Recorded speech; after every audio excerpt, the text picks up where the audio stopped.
પ્રકરણ 2 શીખવાની ક્રિયા. મનોવિજ્ઞાન એ વર્તનનું વિજ્ઞાન છે.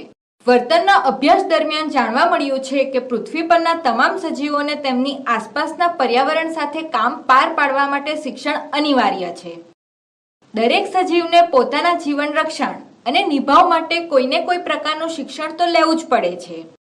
શિક્ષણને કારણે આવતા પરિવર્તન અને પરિસ્થિતિમાં થતા બદલાવથી મળતા જીવન રક્ષણ અને પ્રેરણાના સંતોષને કારણે પ્રાણી કે માનવ માત્રનું જીવન શક્ય બને છે. દરેક સજીવ પોતાના જીવનચક્ર દરમિયાન મોટે ભાગે 2 પ્રકારનું વર્તન કરતું જોવા મળે છે. પહેલું, સાહજિક વર્તન. બીજું, શિક્ષિત વર્તન. સાહજિક વર્તન માટે પ્રાણીને કોઈપણ જાતનું ઔપચારિક શિક્ષણ મેળવવાની જરૂર રહેતી નથી. દરેક સજીવ જન્મથી જ પોતાના જનીનોમાં કેટલીક શક્તિઓ લઈને જન્મે છે, જેનાથી અમુક મર્યાદિત પ્રક્રિયાઓ આપતા તે શીખી જાય છે. આ પ્રકારનું વર્તન એ જન્મજાત કે સાહજિક વર્તન છે. દાખલા તરીકે, કીડીનું પોતાના માટે ખોરાકના કણને ખેંચી જવું, ગાયના વાછરડાનો જન્મ થતાં જ થોડી વારે માતાના આંચળે વળગીને પોતાની ભૂખ સંતોષવી, માનવ બાળનું જન્મ્યા પછી તરત જ રડવું. સામાન્ય રીતે દરેક સજીવ પોતાની મૂળભૂત પ્રેરણાઓ સંતોષવાની રીતો અને જીવન રક્ષાની રીતો આપમેળે જ શીખી લેતું હોય છે, જેને આપણે સાહજિક વર્તન કહી શકીએ. શિક્ષિત વર્તન એટલે એવું વર્તન કે જે અન્ય લોકોને વર્તન કરતા જોઈને શીખાય છે અથવા તો એ વર્તન અન્ય દ્વારા શીખવવામાં આવતું હોય છે. આ પ્રકારના શિક્ષણમાં વ્યક્તિ કે પ્રાણીને જે તે વર્તન કરતા આવડતું હોતું નથી, પરંતુ વ્યક્તિ કે પ્રાણી જે તે વર્તન કરતા શીખવા માટે સ્વેચ્છાએ ચોક્કસ પરિવર્તનનો સ્વીકાર કરીને વર્તનમાં બદલાવ લાવે છે. અહીં વ્યક્તિ કે પ્રાણી પોતાની મરજીથી જે તે શિક્ષણ મેળવતું હોય છે. આથી જ સાહજિક વર્તનને સામાન્ય રીતે આપણે શિક્ષણ તરીકે સ્વીકારતા નથી. પ્રાણી કે બાળકનો જેમ જેમ વિકાસ થતો જાય તેમ તેમ તે પર્યાવરણમાંથી અનુભવો ગ્રહણ કરીને પોતાના વર્તનમાં પરિવર્તન લાવી આગવી જીવનશૈલી અપનાવે છે. માનવી હોય કે પ્રાણી, દરેક પોતાના જીવનમાં પ્રત્યેક ક્ષણે પરિવર્તન લાવતા જ હોય છે. આથી જ શિક્ષણને જન્મથી મૃત્યુ સુધી ચાલતી અવિરત પ્રક્રિયા છે. વ્યક્તિ બાલ્યકાળમાં મોટે ભાગે અનુકરણ તેમજ પ્રયત્ન અને ભૂલ દ્વારા શીખે છે. તારુણ્યકાળમાં અભિસંધાનની આંગળી પકડીને કારક શિક્ષણમાં પારંગત બને છે. જ્યારે યુવાકાળમાં સામે આવી પડતી જીવનની અટપટી અને જટિલ સમસ્યાઓના ઉકેલ માટે બાલ્યાવસ્થાના અને તારુણ્યાવસ્થાના સમયમાં મેળવેલ શિક્ષણ દ્વારા ઓચિંતી પ્રાપ્ત થતી આંતરસૂઝને કામે લગાડે છે. આમ વ્યક્તિ વિવિધ આચાર વિચાર, ભાષા, વર્તનભાતો, પ્રેરણા, આવેગની અભિવ્યક્તિ, મનોવલણો, શિષ્ટાચાર વગેરેનું શિક્ષણ મેળવીને પોતાના વ્યક્તિત્વને વિકસાવે છે. આમ વ્યક્તિ શિક્ષણની નૌકા દ્વારા જીવન સાગર પાર કરે છે. શીખવું એટલે શું? વ્યાખ્યા અને તેની સમજૂતી. What is learning? Definition and explanation. American મનોવૈજ્ઞાનિક સીટી મોર્ગને શિક્ષણની વ્યાખ્યા આપતા જણાવ્યું છે કે શિક્ષણ એટલે અનુભવ અને પ્રયત્ન કે મહાવરાથી વર્તનમાં થતો સાપેક્ષ કાયમી ફેરફાર. આ વ્યાખ્યામાં શિક્ષણ માટે મુખ્યત્વે 3 બાબતો અનિવાર્ય જણાય છે. પહેલું, અનુભવ, મહાવરા કે પ્રયત્નનું પરિણામ. બીજું, વર્તનમાં થતું પરિવર્તન. ત્રીજું, સાપેક્ષ કાયમી પરિવર્તન. શિક્ષણની વ્યાખ્યાની સમજૂતી મેળવવા ઉપરની બાબતો વિગતે સમજીએ. પહેલું, અનુભવ, મહાવરા કે પ્રયત્નનું પરિણામ. અગાઉ આપણે જોયું કે પ્રાણી કે માનવના વર્તનમાં ફેરફાર થાય છે તે જો અનુભવ, તાલીમ કે મહાવરાને કારણે ન થાય તો તેને સંપાદિત શિક્ષણ ન કહી શકાય. જો વર્તનમાં થતું પરિવર્તન પરિપક્વતા, થાક, રોગ કે ઈજાને કારણે જોવા મળતું હોય તો મનોવિજ્ઞાનની પરિભાષામાં એને શિક્ષણ કહી શકાતું નથી. દાખલા તરીકે, બાળક 3-4 મહિનાનું થતા જાતે પથારીમાં ઊંધું પડતા શીખે કે પથારીમાં પગ ભરાવીને ખસતા શીખે છે તો તેને રોજિંદી ભાષામાં બાળકનું ઊંધું પડતા શીખી ગયું કે પથારીમાં ખસતા શીખી ગયું તેવું કહીએ છીએ. પરંતુ બાળકમાં આવેલ આ પરિવર્તન તેની શારીરિક પરિપક્વતાને કારણે જોવા મળતું હોવાથી મનોવિજ્ઞાન તેને શિક્ષણ તરીકે સ્વીકારતું નથી. આ જ પ્રમાણે ખૂબ ચાલવાથી કે દોડવાથી પગ લથડવા માંડે તો આપણે લથડિયા ખાતા શીખી ગયા તેમ કહેતા નથી, કારણ કે આપણે જાણીએ છીએ કે પગના સ્નાયુઓની શક્તિ થોડા સમય માટે ઘટી જવાથી પગ આડા અવળા થાય છે. તે જ રીતે પગનું હાડકું તૂટી જવાથી લંગડાવાની ક્રિયા હોય કે કેફી દ્રવ્યને કારણે વર્તનમાં પરિવર્તન જોવા મળતું હોય તો તેને શિક્ષણ ન જ કહી શકાય. બીજું, વર્તનમાં થતું પરિવર્તન.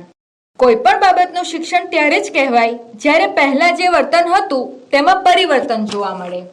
દાખલા તરીકે, બાળકને જ્યારે પહેલીવાર સાયકલ ચલાવતા આવડતું ન હોય એટલે જેવો સાયકલ પર બેસી સાયકલ ચલાવવાનો પ્રયત્ન કરે ત્યારે પડી જાય છે. આમ વારંવાર પ્રયત્ન કરતા કરતા તેને ધીરે ધીરે સાયકલ પર બેલેન્સ રાખતા અને પેન્ડલ મારવા સાથે આગળ વધતા આવડી જાય છે. આમ વારંવાર મહાવરો કરવાથી તે સાયકલ ચલાવી શકે છે. આમ આ ઉદાહરણ શિક્ષણ એ વર્તનમાં થતું પરિવર્તન છે તે સ્પષ્ટ કરે છે. ત્રીજું, સાપેક્ષ કાયમી પરિવર્તન. સામાન્ય રીતે આપણે લીધેલું મોટાભાગનું શિક્ષણ સ્થાયી અથવા ઘણા લાંબા સમય સુધી ટકી રહેનારું હોય છે. આ સંદર્ભમાં અગાઉ સમજ મેળવી જ છે કે થાક, ઈજા અને કેફી દ્રવ્યને કારણે અલ્પજીવી કે પરિસ્થિતિગત થયેલા ટૂંકા ગાળાના ફેરફારો એ શિક્ષણ નથી જ. અગાઉના ઉદાહરણને યાદ કરીએ તો થાક ઉતરી જવાથી કે પછી પગનું હાડકું સંધાવાથી વ્યક્તિ સામાન્ય રીતે ચાલી શકે છે, માટે તે શિક્ષણ નથી. આમ વ્યક્તિના વર્તનમાંના તત્કાલીન, હંગામી અને અસ્થાયી પરિવર્તનોને મનોવૈજ્ઞાનિકો શિક્ષણ તરીકે સ્વીકારતા નથી, પરંતુ પ્રાણી કે વ્યક્તિના વર્તનમાં થતા દીર્ઘકાલીન અને સાપેક્ષ કાયમી હોય તેવા પરિવર્તનોને શિક્ષણ તરીકે સ્વીકારે છે. આગળના ઉદાહરણના સંદર્ભમાં જ સમજીએ તો બાળકને જ્યારે પહેલીવાર સાયકલ ચલાવવાનો પ્રયત્ન કરે ત્યારે પડી જાય છે, પરંતુ થોડા દિવસોના મહાવરા પછી પોતાની શાળામાં જાતે સાયકલ ચલાવી જતા શીખી જાય છે, જેને સાપેક્ષ કાયમી ફેરફાર કહેવાય છે. આપણે કેવી રીતે શીખીએ છીએ? How do we learn? શિક્ષણ વિશેના પ્રારંભિક ખ્યાલો મેળવ્યા પછી મુખ્ય પ્રશ્ન એ થાય કે પ્રાણી કે માનવી કોઈ પણ બાબતનું શિક્ષણ મેળવે છે કેવી રીતે? આ પ્રશ્નએ અનેક વિદ્વાન વૈજ્ઞાનિકોને સંશોધન માટેની પ્રેરણા પૂરી પાડી છે. આના અનુસંધાનમાં થયેલા કેટલાક સંશોધનો અને પ્રયોગો માનવી અને પ્રાણીની શિક્ષણ પ્રાપ્ત કરવાની તરાહો વિશેની માહિતી પૂરી પાડે છે. અનેકવિધ સંશોધનોને અંતે શિક્ષણ પ્રાપ્ત કરવાની વિવિધ તરાહોમાંથી મુખ્યત્વે 4 તરાહોની ચર્ચા કરીશું. પહેલું, અનુકરણ દ્વારા શિક્ષણ, મોડેલિંગ અને સામાજિક શિક્ષણ, લર્નિંગ બાય ઇમિટેશન. માનવબાળ હોય કે પ્રાણી, મોટાભાગનું શિક્ષણ અનુકરણ દ્વારા જ મેળવે છે. અનુકરણ દ્વારા મેળવેલ શિક્ષણ અવલોકાત્મક શિક્ષણ કે સામાજિક શિક્ષણ પણ કહેવાય છે, કારણ કે શિક્ષણ માટે જરૂરી એવા અનુકરણનો મુખ્ય આધાર છે અવલોકન. વ્યક્તિ પોતાની આસપાસના સામાજિક પર્યાવરણમાંથી અવલોકન કરી અનુકરણ કરતી જોવા મળે છે. દાખલા તરીકે, માતા પિતા સાથે સ્કૂટર પર ફરવા જતું બાળક ઘરે પોતાની ટ્રાયસાયકલ ફેરવતા ફેરવતા એક જગ્યાએ ટ્રાયસાયકલ ઊભી રાખી તેમાં પેટ્રોલ પુરાવવા માટે ત્યાં પડેલી હવા ભરવાના પંપની ટ્યુબને પોતાની સાયકલની સીટ પર લગાવી થોડીવાર ખિસ્સામાંથી પૈસા કાઢીને આપવાનો અભિનય કરે તે અનુકરણાત્મક શિક્ષણનું જ ઉદાહરણ છે. 1 થી 1.25 વર્ષનું બાળક કાને મોબાઈલ ફોન રાખતું જોવા મળે છે તે અનુકરણાત્મક શિક્ષણનું જ ઉદાહરણ છે. રોજબરોજના જીવનમાં આવા અસંખ્ય ઉદાહરણો જોવા મળે છે. આ તમામ પ્રકારનું શિક્ષણ વ્યક્તિ સમાજમાંથી મેળવતી હોવાથી અનુકરણાત્મક શિક્ષણને સામાજિક શિક્ષણ પણ કહેવાય છે. નાની બાળકીઓ ટેલિવિઝન પર અનેક અભિનેત્રીઓ તથા પ્રખ્યાત વ્યક્તિઓને ચોક્કસ પ્રકારના પ્રસાધનો અને ફેશનેબલ કપડાં વાપરતા જોઈને તે પ્રકારના પ્રસાધનો અને કપડાનો ઉપયોગ કરે તો તેને નમૂનારૂપ અથવા મોડેલિંગ શિક્ષણ પણ કહેવામાં આવે છે. બીજું, પ્રયત્ન અને ભૂલ દ્વારા શિક્ષણ, થોર્નડાઇકનો પ્રયોગ, learning by trial and error. શિક્ષણની આ તરહમાં પ્રાણી કે માનવીને તેની સમક્ષ આવી પડેલ સમસ્યામાંથી બહાર નીકળવાનો માર્ગ તરત જ શોધી શકાતો નથી, પરંતુ આ માટે જેમ જેમ પ્રયત્નો વધારે છે તેમ તેમ તેને શિક્ષણ પ્રાપ્ત થતું જાય છે. તેને શિક્ષણ મળ્યાનું અનુમાન પ્રત્યેક પ્રયત્ન થયેલ સમય અને ભૂલોના ઘટાડા દ્વારા આવી શકે છે. આ અંગેની વિસ્તૃત સમજ મેળવવા માટે થોર્નડાઇકે બિલાડી ઉપર કરેલ પ્રયોગ સમજીએ. થોર્નડાઇકનો પ્રયોગ. અમેરિકન મનોવૈજ્ઞાનિક થોર્નડાઇક એક સમસ્યા પેટી બનાવી હતી. આ સમસ્યા પેટીની રચના એવી રીતે કરવામાં આવી હતી જેમાં આપેલી એક કળ દબાવતા પેટીનો દરવાજો ખુલી જતો હતો. આ સમસ્યા પેટીમાં થોર્નડાઇકે એક ભૂખી બિલાડી મૂકી અને સમસ્યા પેટીની બહાર બિલાડીને દેખાય તે રીતે ખોરાક મૂકવામાં આવ્યો હતો. સ્વાભાવિક રીતે જ બિલાડી ખોરાક મેળવવા માટે સમસ્યા પેટીની બહાર નીકળવાનો પ્રયાસ કરવા લાગી. શરૂઆતમાં સમસ્યા પેટીના સળિયા પર પંજા માર્યા, સળિયાને બચકા ભર્યા, સમસ્યા પેટીમાં આમથી તેમ આટા માર્યા કર્યા. ટૂંકમાં કોઈ પણ જગ્યાએથી સમસ્યા પેટીની બહાર નીકળાય છે કે કેમ તે ચકાસ્યું. પરંતુ બિલાડીને સમસ્યા પેટીની બહાર નીકળવામાં સફળતા મળી શકી નહીં. આથી ફરી એના એ જ પ્રયાસો ચાલુ રાખ્યા, જેમાં અચાનક જ તેનો પંજો સમસ્યા પેટી ખુલવાની કળ પર પડી જતા સમસ્યા પેટીનો દરવાજો ખુલી ગયો. અહીં સમસ્યા પેટીના દરવાજાનું ખુલવું એ એક આકસ્મિક ઘટના હતી. બિલાડીએ કોઈ પણ હેતુ કે સમજપૂર્વક કળ દબાવી ન હતી. એટલું જ નહીં, આ કળ દબાવવાથી દરવાજો ખુલ્યો છે એવો પણ તેને ખ્યાલ ન હતો. અને તેથી જ બિલાડીને ફરીથી સમસ્યા પેટીમાં મૂકવામાં આવતા જ તેણે પહેલાના જેવા જ વ્યર્થ પ્રયત્નો ચાલુ કર્યા, જેથી બિલાડીને કળ અને દરવાજા વચ્ચેના સંબંધની સમજ પ્રાપ્ત થઈ ન હતી તે બાબતને સમર્થન મળી ગયું. આ રીતે થોર્નડાઇકે સતત 24 દિવસ સુધી કુલ 24 પ્રયત્નો સુધી બિલાડી પર પ્રયોગો ચાલુ રાખતા 24મે પ્રયત્ન પાંજરામાં મૂકતાની સાથે જ કળ દબાવીને સમસ્યા પેટીની બહાર નીકળવાનું શિક્ષણ બિલાડી પ્રાપ્ત કરી શકી હતી. સામાન્ય રીતે પ્રયત્ન અને ભૂલ દ્વારા મેળવાતા શિક્ષણમાં જેમ જેમ પ્રયત્નો વધતા જાય તેમ તેમ પ્રયત્ન માટે લાગતા સમયમાં નોંધપાત્ર ઘટાડો થતો જાય છે. અહીં પણ બિલાડી પરના પ્રયોગાત્મક પ્રયત્નો વધતા સમસ્યા પેટી ખોલવાના સમયમાં પણ નોંધપાત્ર ઘટાડો જોવા મળ્યો. પ્રથમ દિવસે બિલાડીને કળ દબાવીને સમસ્યા પેટીનો દરવાજો ખોલવામાં લગભગ 160 સેકન્ડ જેટલો સમય લાગ્યો. જ્યારે 24મે પ્રયત્ને બિલાડીએ ફક્ત 10 સેકન્ડમાં જ સમસ્યા પેટીનો દરવાજો ખોલી બહાર નીકળી ખોરાક મેળવવાનું શિક્ષણ પ્રાપ્ત કરી લીધું હતું. આમ પ્રયત્ન અને ભૂલો દ્વારા મળતા શિક્ષણમાં શરૂઆતના પ્રયત્નોમાં ભૂલો વધારે જોવા મળે છે, પરંતુ જેમ જેમ પ્રયત્નો વધતા જાય તેમ તેમ સમસ્યા અંગેની સમજ પ્રાપ્ત થવાથી ભૂલો ઓછી થતા છેવટે ભૂલ વગરના પ્રયત્નો દ્વારા શિક્ષણ પ્રાપ્ત થતું જોવા મળે છે. ત્રીજું, અભિસંધાન દ્વારા શિક્ષણ. Learning by conditioning. અભિસંધાન એટલે જોડાણ.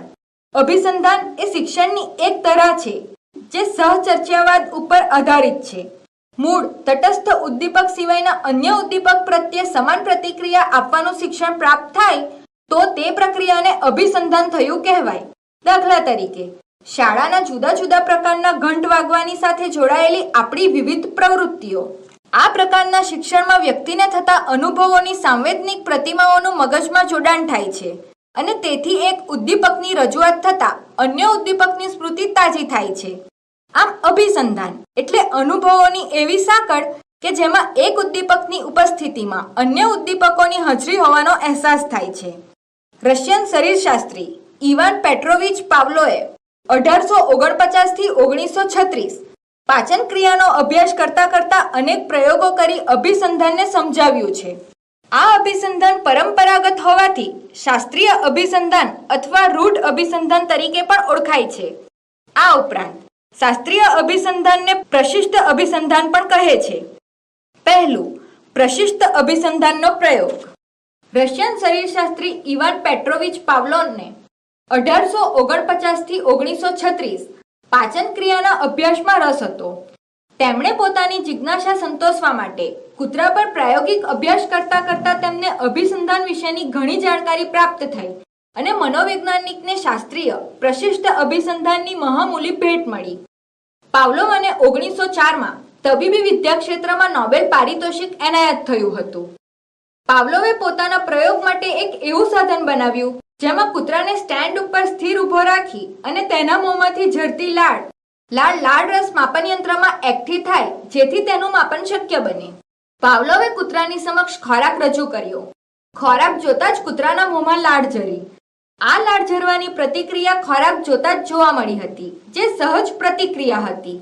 હવે તેમણે ઘંટડી વગાડી, જેના અવાજથી કૂતરામાં કોઈ પ્રતિક્રિયા જોવા મળી નહીં, પરંતુ પછી ખોરાક રજૂ થતા કૂતરાના મોંમાં લાળ ઝરણ જોવા મળ્યું. હવે તેમણે ખોરાક અને ઘંટડી બંનેની રજૂઆત વારંવાર એક સાથે કરી. આમ આ પ્રકારની રજૂઆતના પુનરાવર્તનથી ફક્ત ઘંટડીનો અવાજ સાંભળીને કૂતરાના મોંમાં લાળ ઝરવાની પ્રતિક્રિયા જોવા મળી. ઘંટડીનો અવાજ માત્ર સાંભળીને કૂતરાને ખોરાકની અપેક્ષા જન્મતી હતી, જે કૂતરાના મોંમાંથી લાળ ઝરવા માટે જવાબદાર હતી. પાવલોવે આ પ્રયોગ ફક્ત આટલેથી જ ના અટકાવતા તેમાં વિવિધ પરિવર્તન લાવીને શાસ્ત્રીય અભિસંધાનના સિદ્ધાંતને વધુ સ્પષ્ટ બનાવ્યો છે. બીજું, પ્રશિષ્ટ અભિસંધાનના મૂળભૂત ખ્યાલો. એ. અનઅભિસંધિત ઉદ્દીપક, અનકન્ડિશન્ડ સ્ટિમ્યુલસ, UCS. જે ઉદ્દીપક કુદરતી સ્વાભાવિક પ્રતિક્રિયા માટે જવાબદાર હોય તેને અનઅભિસંધિત ઉદ્દીપક UCS કહેવાય છે. પાવલોવના પ્રયોગમાં કૂતરાની સામે ખોરાક રજૂ કરતાની સાથે કૂતરાના મોંમાં સ્વાભાવિક રીતે લાળ ઝરે છે. આમ આવી અનઅભિસંધિત પ્રતિક્રિયા ઉત્પન્ન કરવા માટે જવાબદાર હોય તે ઉદ્દીપકને અનઅભિસંધિત ઉદ્દીપક UCS કહેવાય છે. અહીં ખોરાક એ અનઅભિસંધિત ઉદ્દીપક UCS છે. બી. અનભિસંધિત પ્રતિક્રિયા, અનકન્ડિશન્ડ રિસ્પોન્ડ, UCR. કોઈ પણ પ્રકારના જોડાણ, શિક્ષણ, અભિસંધાન થયા પહેલા જે પ્રતિક્રિયા જોવા મળે, જે પ્રતિક્રિયા શીખાયેલી નથી, આ પ્રકારની પ્રતિક્રિયા કોઈ પણ પ્રકારના જોડાણ કે શિક્ષણ વગર જોવા મળતી પ્રતિક્ષિપ્ત પ્રક્રિયાને અનઅભિસંધિત પ્રતિક્રિયા તરીકે ઓળખવામાં આવે છે. ટૂંકમાં, સ્વાભાવિક ઉદ્દીપકથી ઉત્પન્ન થતી સ્વાભાવિક પ્રતિક્રિયા એટલે અનઅભિસંધિત પ્રક્રિયા. પાવલોવના પ્રયોગમાં કૂતરાની સામે ખોરાક રજૂ કરતાની સાથે કૂતરાના મોંમાં લાળ ઝરવાની સ્વાભાવિક પ્રતિક્રિયા જોવા મળે છે, જે અનઅભિસંધિત પ્રતિક્રિયા UCR કહેવાય છે. સી. અભિસંધિત ઉદ્દીપક, કન્ડિશન્ડ સ્ટિમ્યુલસ, CS. અનઅભિસંધિત ઉદ્દીપક સાથે વારંવાર જેને રજૂ કરવાથી અનઅભિસંધિત પ્રતિક્રિયા જેવી પ્રતિક્રિયા ઉત્પન્ન કરાવી શકે તે ઉદ્દીપકને અભિસંધિત ઉદ્દીપક CS કહેવાય છે. પાવલોવના પ્રયોગમાં કૂતરાની સામે ખોરાક રજૂ કરતા પહેલા વારંવાર ઘંટડીનો અવાજ રજૂ કરવાથી ફક્ત ઘંટડીનો અવાજ સાંભળતાની સાથે કૂતરાના મોંમાં લાળ ઝરવાની પ્રતિક્રિયા જોવા મળે છે. ખરેખર તો લાળ ઝરવાની પ્રતિક્રિયા ખોરાકની રજૂઆત પછી જોવા મળતી હતી, જે હવે ઘંટડીનો અવાજ સાંભળતાની સાથે જ ખોરાક મળશે એવી અપેક્ષાએ લાળ ઝરવાની પ્રતિક્રિયા થાય છે. આમ આ સમગ્ર ઘટના કૂતરાને મળેલા શિક્ષણનો સ્પષ્ટ નિર્દેશ કરે છે. આવી અભિસંધિત પ્રતિક્રિયા ઉત્પન્ન કરવા માટે જવાબદાર હોય તે ઉદ્દીપકને અભિસંધિત ઉદ્દીપક CS કહેવાય છે. ડી. અભિસંધિત પ્રતિક્રિયા, કન્ડિશન્ડ રિસ્પોન્સ, CR. જે પ્રતિક્રિયાનું જોડાણ પહેલા જે તે ઉદ્દીપક સાથે ન હતું, પરંતુ શિક્ષણ કે મહાવરા બાદ ચોક્કસ ઉદ્દીપકની રજૂઆત થતાં જ ચોક્કસ પ્રતિક્રિયા જોવા મળે તો તેને અભિસંધિત પ્રતિક્રિયા CR કહેવાય છે. પાવલોવના પ્રયોગમાં ઘંટડીનો અવાજ સાંભળતાની સાથે કૂતરાના મોંમાં લાળ ઝરવાની પ્રતિક્રિયાને અભિસંધિત પ્રતિક્રિયા CR કહે છે. શાસ્ત્રીય અભિસંધાનની સમગ્ર પ્રક્રિયાને આકૃતિ દ્વારા વધુ સ્પષ્ટ રીતે સમજી શકાય છે. ઈ. પ્રબલન. પ્રાણીની પ્રતિક્રિયાને બળવત્તર બનાવવાનું ઘટક એટલે પ્રબલન. પાવલોવના પ્રયોગમાં ખોરાક એ પ્રબલન છે. F. વિલોપન. પ્રાણીમાં એકવાર અભિસંધાન સ્થપાઈ જાય પછી સતત અભિસંધિત ઉદ્દીપક ઘંટડીના અવાજ સાથે જો અનઅભિસંધિત ઉદ્દીપક ખોરાક ન આપવામાં આવે તો એટલે કે પ્રબલકની ગેરહાજરીમાં ક્રમશઃ અભિસંધાન લુપ્ત થતું જોવા મળે છે, જે વિલોપન તરીકે ઓળખાય છે. જી. ઉદ્દીપક સામાન્યીકરણ.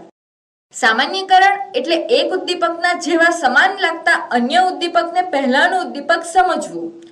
અભિસંધિત પ્રતિક્રિયા ઉત્પન્ન કરાવી શકતા અભિસંધિત ઉદ્દીપક સાથે સામ્ય ધરાવતા અન્ય કોઈ પણ ઉદ્દીપકથી પણ અભિસંધિત પ્રતિક્રિયા જેવી પ્રતિક્રિયા ઉત્પન્ન થતી જોવા મળે તો તે ઉદ્દીપક સામાન્યીકરણ થયું તેવું કહેવાય. પાવલોવના પ્રયોગમાં ઘંટડીના અવાજ દ્વારા ઉત્પન્ન થતી કૂતરાના મોંમાં લાળ ઝરવાની પ્રતિક્રિયા જો ઇલેક્ટ્રિક બઝરના અવાજ દ્વારા પણ ઉત્પન્ન થાય તો કૂતરાએ ઘંટડીના અવાજનું બઝરના અવાજ સાથે સામાન્યીકરણ કર્યું તેમ કહી શકાય. H. ઉદ્દીપક ભેદબોધન. ઉદ્દીપક ભેદબોધન એટલે કે બે ઉદ્દીપક વચ્ચેના તફાવતને પારખવો. આપણે અગાઉ જોયું કે કૂતરામાં ઘંટડી સાથે જોવા મળતી પ્રતિક્રિયા કૂતરામાં બઝર સાથે પણ જોવા મળી, કારણ કે કૂતરાએ ઘંટડીના અવાજનું બઝરના અવાજ સાથે સામાન્યીકરણ કર્યું. પરંતુ કૂતરાને ઘંટડી સાથે ખોરાક આપવામાં આવશે અને બઝરના અવાજ પછી ખોરાક આપવામાં નહીં આવે તો ધીરે ધીરે કૂતરો ઘંટડીના અવાજ અને બઝરના અવાજ વચ્ચેનો ભેદ પારખતા શીખી જશે. આમ આ ઘટનાનું વારંવાર પુનરાવર્તન કરવાથી બઝરના અવાજ સાથે થતો લાળ સ્ત્રાવ ક્રમશઃ ઓછો થઈને બંધ થઈ જશે. આમ થવાનું કારણ એ છે કે કૂતરો બે ઉદ્દીપક વચ્ચેના તફાવતને પારખતા શીખી જાય છે. ચોથું, સ્કિનરનો કારક અભિસંધાનનો પ્રયોગ. સ્કિનર્સ એક્સપેરિમેન્ટ ઓફ ઓપરેન્ટ કન્ડિશનિંગ. રશિયન શરીરશાસ્ત્રી પાવલોવે જેમ શાસ્ત્રીય અભિસંધાનમાં પ્રદાન કર્યું તે જ પ્રમાણે BF સ્કિનર 1904 થી 1990 નામના અમેરિકન મનોવૈજ્ઞાનિક મનોવિજ્ઞાનને કારક ક્રિયાત્મક અભિસંધાનની મહામૂલી ભેટ આપી છે. કારક અભિસંધાનમાં શાસ્ત્રીય અભિસંધાન કરતા જુદી વિચારસરણી જોવા મળે છે. શાસ્ત્રીય અભિસંધાનમાં પ્રાણી કોઈ પણ પ્રતિક્રિયા ના કરે તે છતાં સમયાંતરે તેને પ્રબલન પ્રાપ્ત થાય છે. જ્યારે કારક અભિસંધાનમાં જે તે પ્રાણી જો પોતે જાતે કોઈ ચોક્કસ પ્રતિક્રિયા કરે તો અને માત્ર તો જ તે પ્રબલનનો હકદાર બની શકે છે. આમ આ પ્રકારે પ્રાપ્ત થતા શિક્ષણમાં પ્રાણીના કારક વર્તન ઉપર ભાર મુકાતો હોવાથી તેને કારક અભિસંધાન કહેવામાં આવે છે. આ પ્રકારના અભિસંધાનમાં પ્રાણીએ પ્રબલન મેળવવા માટે પ્રયોગકર્તા દ્વારા નક્કી કરેલ ચોક્કસ પ્રતિક્રિયા કરવી પડે છે. આથી આ અભિસંધાનને ક્રિયાત્મક અભિસંધાન તરીકે પણ ઓળખવામાં આવે છે. સ્કિનરના મત પ્રમાણે પ્રબલન આપવાથી પ્રાણી કે માનવીના વર્તનને ઇચ્છિત આકાર આપી શકાય છે. આ માન્યતાને પ્રાયોગિક ધોરણે ચકાસવા માટે તેમણે એક સમસ્યા પેટીની રચના કરી જે સ્કિનર પેટી તરીકે ઓળખાય છે. આ સમસ્યા પેટીની વિશેષતા એ હતી કે તેમાં અન્નગુટિકા, સંચય પેટીને અને પેટીની નીચેની તરફ આવેલા હાથાને એક તાર કે સળિયાથી એવી રીતે સાંકળવામાં આવે છે કે પ્રાણી જ્યારે હાથો દબાવે ત્યારે અન્નગુટિકા સંચય પેટીમાંથી અન્ન પાત્રમાં આવે છે. સમસ્યા પેટીમાં એક ભૂખ્યા ઉંદરને મૂકવામાં આવ્યો.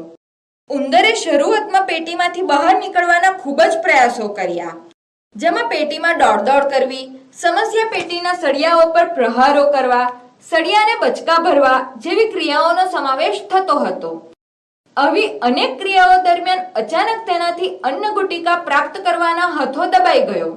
ઉંદર આ યાંત્રિક રચનાથી અપરિચિત, બેખબર હોવાથી તેને અન્નગુટિકા પાત્રમાં અન્નગુટિકા છે તેવો કોઈ ખ્યાલ જ ન હતો. પરંતુ થોડા સમય પછી તેનું ધ્યાન અન્નગુટિકા તરફ જતા તેણે અન્નગુટિકા આરોગી.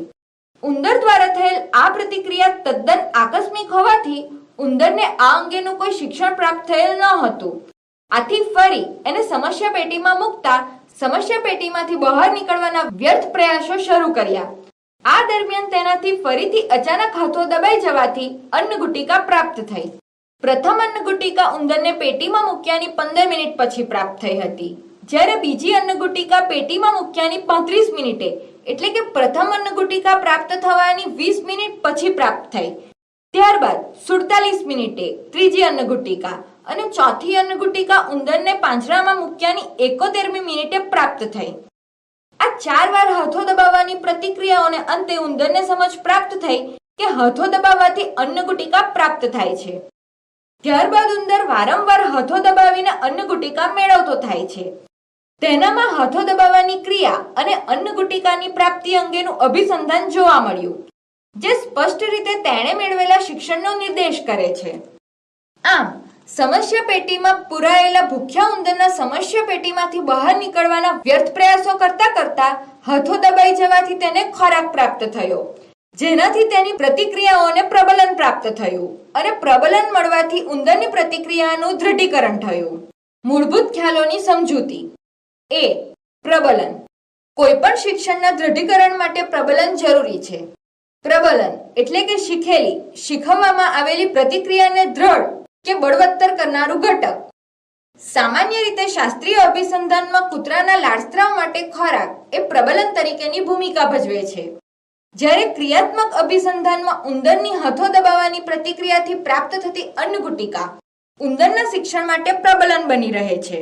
પ્રબલનના 2 પ્રકારો છે. પહેલું વિધાયક પ્રબલન અને બીજું નિષેધક પ્રબલન. પહેલું વિધાયક પ્રબલન. જે પ્રબલન વિધેયની શીખેલી પ્રતિક્રિયાને વારંવાર કરવા પ્રેરીને પ્રતિક્રિયાને દ્રઢ બનાવે તેને વિધાયક પ્રબલન કહે છે. વિધાયક પ્રબલન પૂરું પાડવાથી વિધેયે શીખેલી પ્રતિક્રિયાની પ્રબળતા વધે છે. સ્કિનરના મતે પ્રતિક્રિયાની વારંવારતા વધારનારું પ્રતિક્રિયા બાદ રજૂ કરાતું ઉદ્દીપક એટલે વિધાયક પ્રબલન. દાખલા તરીકે માતાની ગેરહાજરીમાં બાળક શાળાનું હોમવર્ક કરી લે તો માતા તેને ચોકલેટ આપે છે. અહીં ચોકલેટ એ બાળક માટે વિધાયક પ્રબલન છે. બીજું, નિષેધક પ્રબલન. સામાન્ય રીતે વિધાયક પ્રબલનને આપણે પુરસ્કાર તરીકે ઓળખીએ તો નિષેધક પ્રબલનને શિક્ષા તરીકે ગણાવી શકાય. પરંતુ સ્કિનરના મતે નિષેધક પ્રબલન એ શિક્ષા નથી. નિષેધક પ્રબલન એટલે પ્રતિક્રિયાની સંભાવના વધારનારું અને પ્રતિક્રિયા બાદ દૂર કરાતું ઉદ્દીપક. કારક અભિસંધાનના પ્રયોગમાં નિષેધક પ્રબલનનો ઉપયોગ બાળક, પ્રાણી કે વ્યક્તિની પ્રતિક્રિયાની સંભાવના વધારવા માટે જ કરવામાં આવે છે. સ્કિનરના કારક અભિસંધાનના પ્રયોગમાં સમસ્યા પેટીમાં હાથો દબાવવાથી ઉંદર ઇલેક્ટ્રિક શોકથી રાહત મેળવી શકે તો ઉંદર આ કષ્ટદાયક પરિસ્થિતિમાંથી મુક્તિ મેળવવા માટે વારંવાર હાથો દબાવવાની પ્રતિક્રિયા કરે છે. પ્રબલન વિધાયક હોય કે નિષેધક, તેને પ્રબલનની કક્ષાએ તો જ મૂકી શકાય જ્યારે તે પ્રબલનથી પ્રતિક્રિયા ઉપજાવવાની સંભાવના પહેલા કરતા વધે છે. ક્રિયાત્મક અભિસંધાનમાં સ્કિનરે ઉંદર ઉપર પ્રબલનનું કદ, બે પ્રબલન વચ્ચેનો સમયગાળો, પ્રેરણાની પ્રબળતા વગેરેમાં વિવિધતા લાવી અભિસંધાનમાં પ્રબલનની અસરકારકતા અંગે રસપ્રદ તારણો તારવ્યા છે. બી. વિલોપન. શીખેલી પ્રતિક્રિયાની લુપ્તતા એટલે વિલોપન. એકવાર અભિસંધિત થયેલ પ્રતિક્રિયા પ્રાણી વારંવાર કરે છતાં પણ તેને પ્રબલન આપવાનું સદંતર બંધ કરવામાં આવે તો તે શીખેલી પ્રતિક્રિયા આપવાનું બંધ કરે છે, જેને વિલોપન કહેવાય છે. પ્રાણીને વિલોપનનું શિક્ષણ આપવા માટે પ્રાણી એકવાર સંપૂર્ણપણે અભિસંધાનનું શિક્ષણ પ્રાપ્ત કરી લે ત્યારબાદ પ્રાણીને ફરી પ્રાયોગિક પરિસ્થિતિમાં મૂક્યા પછી તે ચોક્કસ ઉદ્દીપક માટે શીખેલી પ્રતિક્રિયા કરે. તેમ છતાં તેને ઘણા બધા પ્રયત્નોમાં સતત પ્રબલન આપવામાં ન આવે તો પ્રાણીમાં તે પ્રતિક્રિયાનો દર ધીમે ધીમે ઘટતો જઈને છેવટે પ્રક્રિયાનો સદંતર અભાવ જોવા મળે છે. પ્રાણીમાં સ્થપાયેલા અભિસંધાનમાં ઘટાડો થઈ પ્રતિક્રિયા લુપ્ત થઈ જાય છે અને પ્રાપ્ત કરેલ શિક્ષણનું વિલોપન થાય છે. સ્કિનર પેટીમાં ઉંદર એકવાર હાથો દબાવી અન્નગુટિકા મેળવવાનું શિક્ષણ પ્રાપ્ત કરી લે ત્યારબાદ તે પ્રતિક્રિયા કરે છતાં તેને અન્નગુટિકા આપવામાં ન આવે. આવું વારંવાર કરવામાં આવે તો ધીરે ધીરે ઉંદરમાં હાથો દબાવવાની પ્રતિક્રિયા ઓછી થઈ જાય છે અને છેવટે ઉંદર પ્રતિક્રિયા આપવાનું બંધ કરી દે છે, જેને ઉંદરમાં શીખેલા શિક્ષણનું વિલોપન થયું કહેવાય. સી. ઉદ્દીપક સામાન્યીકરણ. જે રીતે અભિસંધાનમાં ઉદ્દીપકનું સામાન્યીકરણ જોવા મળે છે તે રીતે કારક અભિસંધાનમાં સ્કિનરના પ્રયોગમાં ઉદ્દીપકનું સામાન્યીકરણ થઈ શકતું નથી, કારણ કે કારક અભિસંધાનમાં સમગ્ર નીરપેટી એ જ ઉદ્દીપકીય પરિસ્થિતિ છે. જો કે રોજબરોજના જીવનમાં કારક અભિસંધાનમાં પણ ઉદ્દીપકનું સામાન્યીકરણ થવાના અનેક ઉદાહરણો જોવા મળે છે. દાખલા તરીકે, બાળક રમકડાથી રમતું હોય અને તમે તેનું રમકડું સંતાડો તો થોડી જ વારમાં બાળક તે રમકડું શોધી કાઢે છે. આવું વારંવાર કરવાથી તમે તેનું રમકડું સંતાડો કે તરત જ તે જગ્યાએથી બાળક રમકડું શોધી કાઢવાની ક્રિયા કરતા શીખી લે છે. આ ક્રિયાને અભિસંધાન કહી શકાય. હવે તમે કોઈ અન્ય જગ્યાએ તેનું રમકડું સંતાડો છો તો થોડા પ્રયત્નોને અંતે બાળક નવી જગ્યાએથી પણ રમકડું શોધી કાઢે છે. આમ બાળકની નવી જગ્યાએથી રમકડું શોધી કાઢવાની ક્રિયા એ રમકડું સંતાડવાની જૂની જગ્યા સાથે રમકડા સંતાડવાની નવી જગ્યાનું સામાન્યીકરણ થયાનો સ્પષ્ટ નિર્દેશ કરે છે. ડી. ઉદ્દીપક ભેદબોધન. શાસ્ત્રીય અભિસંધાનની જેમ કારક અભિસંધાનના પ્રયોગમાં ઉંદરને પ્રકાશની હાજરી અને ગેરહાજરી વચ્ચે ભેદ પાડતા શીખવવામાં આવે છે. જેમાં પ્રકાશની હાજરીમાં જો ઉંદર હાથો દબાવવાની ક્રિયા કરે તો તેને અન્નગુટિકા પ્રાપ્ત થતી હતી, પરંતુ પ્રકાશની ગેરહાજરીમાં જો ઉંદર હાથો દબાવવાની ક્રિયા કરે તો તેને અન્નગુટિકા પ્રાપ્ત ન થાય તેવું આયોજન કરવામાં આવ્યું હતું, જેમાં થોડા પ્રયત્નોને અંતે ઉંદર પ્રકાશની હાજરી અને ગેરહાજરી વચ્ચે ભેદ પાડતા શીખી લે છે. તેથી ઉંદર હવે ફક્ત પ્રકાશની હાજરીમાં જ હાથો દબાવવાની ક્રિયા કરે છે. આમ ઉંદરમાં પ્રકાશની હાજરી અને ગેરહાજરી વચ્ચે ભેદ પાડવાનું શિક્ષણ પ્રાપ્ત થયું. તેને ભેદબોધનનું શિક્ષણ કહે છે. પાંચમું, આંતરસૂઝ દ્વારા શિક્ષણ. Insight learning. આંતરસૂઝ શિક્ષણ એ એક બોધાત્મક ક્રિયા સાથે સંકળાયેલ શિક્ષણ પ્રક્રિયા છે. એમાં પ્રાણી કે વ્યક્તિને તેની સમક્ષ આવી પડેલી સમસ્યા અંગે તેની અંદરથી જ આંતરસૂઝ પ્રાપ્ત થતી જોવા મળે છે. આંતરસૂઝ પર સૌપ્રથમ અને સૌથી વધુ ખેડાણ કોહલર નામના સમષ્ટિવાદી જર્મન મનોવૈજ્ઞાનિકે કર્યું હતું. તેમણે પ્રથમ વિશ્વયુદ્ધ દરમિયાન કેનેરી ટાપુ પર ચિમ્પાન્ઝી ઉપર વિવિધ પ્રાયોગિક અભ્યાસો કરી આંતરસૂઝ દ્વારા પ્રાપ્ત થતા શિક્ષણ અંગેનું અવિસ્મરણીય પ્રદાન કર્યું છે. કોહલરના મતે પ્રયત્ન અને ભૂલ દ્વારા અથવા તો અભિસંધાન જ શિક્ષણ પ્રાપ્ત કરવાની તરાહો નથી, પરંતુ તેઓના મતે શિક્ષણને જે તે પરિસ્થિતિની સઘન સમજ અને અભ્યાસથી જ શક્ય બને છે. કોઈ પણ પ્રકારના શિક્ષણમાં પ્રાણી કે વ્યક્તિમાં જો આંતરસૂઝ પ્રાપ્ત થાય તો તેના સમસ્યા શિક્ષણ માટેના અનેક નિષ્ફળ પ્રયાસોનો એકાએક અંત આવી જાય છે અને ઉકેલ સુધી આવતા શિક્ષણ પ્રાપ્ત થાય છે. કોહલરનો ચિમ્પાન્ઝી વાનરનો પ્રયોગ. ઉત્ક્રાંતિવાદના સિદ્ધાંત પ્રમાણે નિમ્ન કક્ષાના પ્રાણીઓમાં શિક્ષણ અનુકરણ દ્વારા પ્રાપ્ત થતું જોવા મળે છે, પરંતુ ઉચ્ચ કક્ષાના પ્રાણીઓમાં અભિસંધાન અને આંતરસૂઝ દ્વારા શિક્ષણ પ્રાપ્ત થતું જોવા મળે છે. આંતરસૂઝ દ્વારા પ્રાપ્ત થતા શિક્ષણ માટે કોહલરે વાનરની એક પ્રજાતિ ચિમ્પાન્ઝી પર પસંદગી ઉતારી હતી, કારણ કે ઉત્ક્રાંતિવાદીના સિદ્ધાંત પ્રમાણે માનવ જેવું વિકસિત મગજ ફક્ત ચિમ્પાન્ઝી અને ઓરાંગુટાંગ વાનરની એક પ્રજાતિ પાસે જ હોય છે. તેમણે ચિમ્પાન્ઝી સમક્ષ આવી પડેલી વિવિધ સમસ્યાઓનો ઉકેલ તે કેવી રીતે લાવે છે તે માટે સમસ્યાના પ્રકારોને ચડતા સ્વરૂપમાં રજૂ કરી અનેક પ્રાયોગિક અભ્યાસો કર્યા હતા. જેમાંના કેટલાક રસપ્રદ પ્રયોગો વિશેની માહિતી મેળવીએ. એક લાકડીવાળો પ્રયોગ. કોહલરે સરળથી જટિલ સમસ્યાઓ લઈને ચિમ્પાન્ઝી ઉપર પ્રયોગો કરેલા. અહીં એક સરળ સમસ્યાનો ઉકેલ ચિમ્પાન્ઝી કેવી રીતે લાવે છે જોઈએ. તેમણે ભૂખ્યા ચિમ્પાન્ઝીને એક પાંજરામાં પૂર્યો. પાંજરાની બહાર ચિમ્પાન્ઝીને દેખાય તે રીતે કેળાની એક લૂમ મૂકવામાં આવી અને પાંજરાના પાછળના ભાગમાં એક લાકડી મૂકી. સ્વાભાવિક રીતે ચિમ્પાન્ઝીએ કેળાની લૂમ લેવા પાંજરાની બહાર હાથ કાઢીને, પગ કાઢીને અને પાંજરાની બહાર વધુને વધુ પહોંચાય તેવા અનેકવિધ પ્રયત્નો કર્યા. આમ છતાં ચિમ્પાન્ઝીને કેળાની લૂમ લેવામાં નિષ્ફળતા મળી. છેવટે કંટાળીને તે પાંજરાના પાછલા ભાગમાં જઈને બેઠો, જ્યાં અચાનક તેની નજર લાકડી પર પડી. જેવું તેનું ધ્યાન લાકડી પર ગયું કે તરત જ તેણે લાકડી ઉપાડી. પાંજરાના આગળના ભાગમાં જ્યાં કેળાની લૂમ દેખાતી હતી ત્યાં જઈને લાકડી વડે કેળાની લૂમ પાંજરાની નજીક ખેંચી અને પાંજરાથી દૂર પડેલા કેળા પ્રાપ્ત કરવાની સમસ્યા ઉકેલી.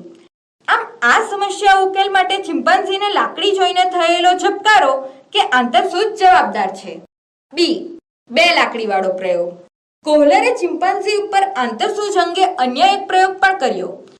તેમણે ચિમ્પાન્ઝી સમક્ષ થોડી વધુ અઘરી સમસ્યા રજૂ કરવાનું આયોજન કર્યું.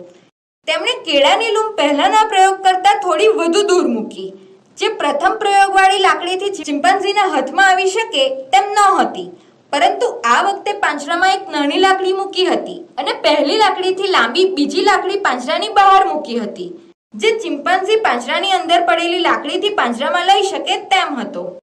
સૌપ્રથમ તો ચિમ્પાન્ઝીએ પહેલાના અનુભવથી પાંજરામાં પડેલી લાકડીથી કેળાની લૂમ લેવાનો પ્રયાસ કર્યો, જેમાં સફળતા ન મળતા તેણે પાંજરાની બહાર મૂકેલી લાકડીને પાંજરાની અંદર પડેલી લાકડીથી ખેંચીને પાંજરામાં લીધી અને તે મોટી લાકડીથી કેળાની લૂમ લેવાનો પ્રયાસ કર્યો. કેળા આ લાકડીથી પણ વધારે દૂર હોવાથી ચિમ્પાન્ઝી કેળા પ્રાપ્ત ન કરી શક્યો.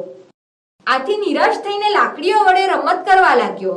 રમતમાં અચાનક બંને લાકડીઓ એકબીજા સાથે જોડાઈ ગઈ. લાકડીઓના જોડાવાથી એકદમ ચિમ્પાન્ઝીને આંતરસૂઝ થઈ અને તરત જ બંને લાકડીઓ જોડવાની બનેલી એક મોટી લાકડી વડે કેળાની લૂમ પાંજરા પાસે ખેંચી લીધી. આમ પહેલા કરતા થોડી વધુ અઘરી સમસ્યા પણ એ પોતાની આંતરસૂઝથી ઉકેલી શક્યો.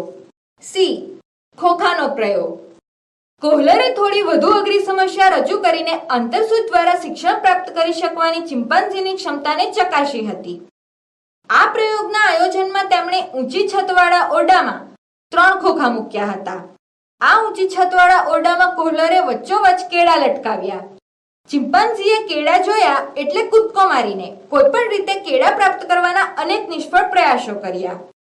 ત્યારબાદ અચાનક ખોખા પર ધ્યાન જતા ઓરડાના ખૂણામાં પડેલ ખોખાને ઓરડાની વચ્ચોવચ્ચ લાવી તેની ઉપર ચડી કેળા લેવાનો પ્રયાસ કર્યો, જેમાં તેને નિષ્ફળતા મળી. આથી તે નિરાશ થઈ ગયો. ત્યાં એનું ધ્યાન અચાનક ઓરડામાં પડેલ અન્ય ખોખાઓ તરફ ગયું. ખોખાઓને એકબીજા પર મૂકવાની રમતા રમતા તેને ઝબકારો થયો. તરત જ તે બધા ખોખા ઓરડાની વચ્ચોવચ્ચ ખસેડી લાવ્યો અને પહેલેથી વચ્ચે પડેલા ખોખા પર અન્ય ખોખાને ગોઠવવાનો પ્રયાસ કર્યા. પરંતુ તેમ કરતા ખોખા પડી ગયા. આ પ્રકારના પ્રયાસો સતત ચાલુ રાખતા અંતે ત્રણેય ખોખાઓ પડે નહીં તેમ વ્યવસ્થિત રીતે એક ખોખા પર બીજું અને બીજા ખોખા પર ત્રીજું ખોખું ગોઠવીને ત્રણેય ખોખા પર ચડી કેળાની લૂમ લેવા જેટલી ઊંચાઈએ પહોંચીને કેળાની લૂમ પ્રાપ્ત કરી. અહીં કોહલર બહુ સ્પષ્ટ રીતે ચિમ્પાન્ઝીને પહેલા મળેલા શિક્ષણને લીધે અન્ય સમસ્યામાં ઉપલબ્ધ સાધનોનો ઉપયોગ કરીને સમસ્યાનો હલ કેવી રીતે લાવી શકાય તે સમજાવે છે. કોહલરે જણાવ્યું છે કે પ્રાણી સમસ્યા ઉકેલના શિક્ષણમાં તદ્દન અપરિચિત બાબતમાં પ્રયત્ન અને ભૂલથી શરૂ કરીને ચોક્કસ શિક્ષણ પર પ્રભુત્વ પ્રાપ્ત કરવાની ક્ષમતા ધરાવ્યા પછી અન્ય સમસ્યા ઉકેલવામાં પણ તેનો ઉપયોગ કરતું જણાય છે. હાર્લો નામના મનોવૈજ્ઞાનિકના મતે પણ પૂર્વ અનુભવ વગર આંતરસૂઝનો વિકાસ થતો નથી. આ પ્રકારની આંતરસૂઝનું શિક્ષણ મેળવતી વખતે પ્રાણી સમગ્ર સમસ્યાનો તાગ મેળવી તેના છૂટાછવાયા વેરવિખેર ભાગોને જોડે છે અને તેમના સંબંધને સમજવાનો પ્રયત્ન કરે છે. તેને કોહલર આંતરસૂઝ કે આહા અનુભવ તરીકે ઓળખાવે છે. આમ સમસ્યા ઉકેલના શિક્ષણમાં સમસ્યાયુક્ત પરિસ્થિતિનું સંયોજન થતા સમસ્યા ઉકેલની દિશામાં નોંધપાત્ર સુધારો જણાતો નથી, પરંતુ અચાનક મગજમાં ઝબકારો થવાથી ઓચિંતો તેનો ઉકેલ પ્રાપ્ત થઈ જાય છે.